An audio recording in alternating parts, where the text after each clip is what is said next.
J'ai eu l'occasion de l'entendre parler une fois au collège où j'étais, qui était à Garches, au collège Bergson. J'étais en 3e et c'était un moment que j'attendais depuis des années, très intense et merveilleux à la fois parce qu'il avait l'art et la manière de dire les choses et de toucher les jeunes, et tout en racontant son histoire de façon plus légère, parce que c'était quelque chose de très dur à raconter, et il le faisait d'une manière très belle, et il donnait le sourire aux enfants tout en faisant passer un message très très fort.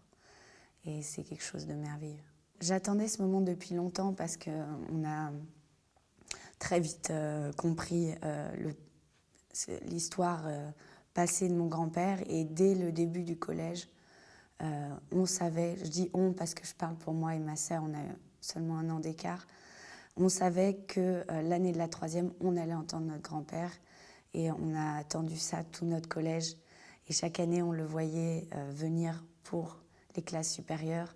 On était tellement fiers et tellement impatientes de l'entendre, d'entendre cette histoire, parce qu'avant on était trop jeunes pour l'entendre. Donc.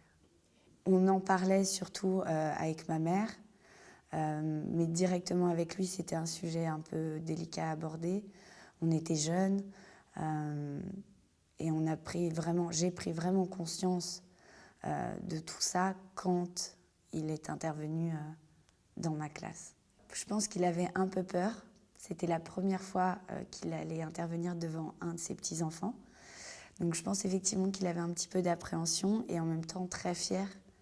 Et moi aussi, j'avais un peu d'appréhension, mais en même temps tellement fière de l'entendre et de le voir raconter cette histoire.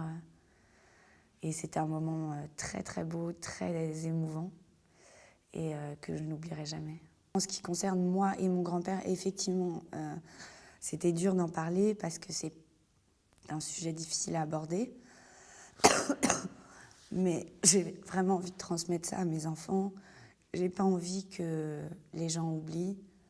Et ça restera toute ma vie une partie de moi, une partie de ma famille, de mon histoire, que j'ai envie de transmettre autour de moi et que je transmets aussi à l'heure actuelle autour de moi.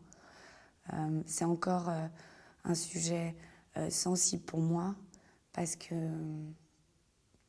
il a disparu il y a quelques années, mais ça reste difficile. Je pense que cette transmission relais est quelque chose de merveilleux parce que on a envie de continuer à transmettre son message par différentes voies, et j'aimerais aussi beaucoup faire partie de cette transmission parce qu'on a tous reçu un petit peu de lui, et on a envie de transmettre ces merveilleuses valeurs qu'il a eues tout au long de sa vie. Et je trouve que c'était pour moi un humaniste, quelqu'un avec des valeurs universelles, un amour pour toute personne qu'il a pu rencontrer dans sa vie, toujours une ouverture d'esprit, une compréhension de l'autre, un respect, une tolérance. Ce sont les valeurs qu'il voulait transmettre et qu'il a transmises à beaucoup de personnes aussi, je pense. Il a touché énormément de personnes et il a reçu énormément de lettres de jeunes enfants, et j'aimerais énormément participer à ce travail de mémoire, comme il appelait ça, et à la transmission de son message qui est magnifique.